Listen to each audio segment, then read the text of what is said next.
کیا پاکستان کی معاشی پریشانیاں کم ہونا شروع ہو گئی؟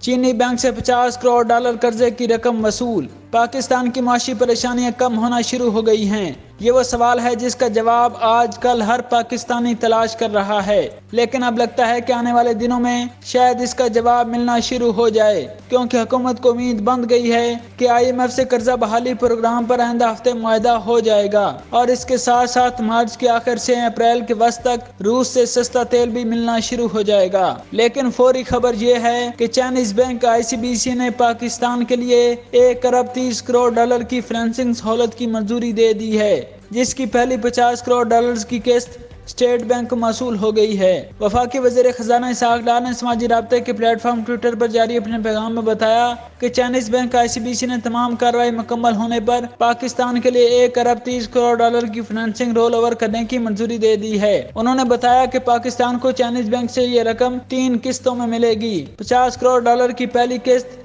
اسٹیٹ بینک کو موصول ہو چکی ہے۔